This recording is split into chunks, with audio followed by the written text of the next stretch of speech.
Answer সভাপতি মৌলানা ওয়াহিদুজ্জামান দক্ষিণ কৰিমগঞ্জ। মোহাম্মদ দিদাৰ আহমেদ তেখেতো আনসাৰ সদস্য দক্ষিণ কৰিমগঞ্জ। মোহাম্মদ ৰেসুল হক আনসাৰ সদস্য দক্ষিণ কৰিমগঞ্জ। আমাৰ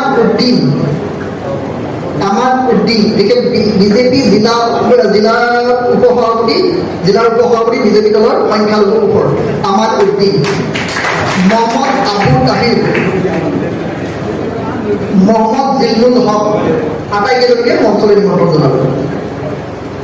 মৌলানা ওয়াহিদুজ্জামান, মোহাম্মদ দিদাৰ আহমেদ, মোহাম্মদ ৰেসুল হক, আমাৰ উদ্দিন ডাঙৰীয়া, মোহাম্মদ আবু তাহিৰ, মোহাম্মদ জিল্লুল হক তেখেতসকলে দক্ষিণ কৰিমগঞ্জ সমষ্টিৰ পৰা যোগদান কৰিছে।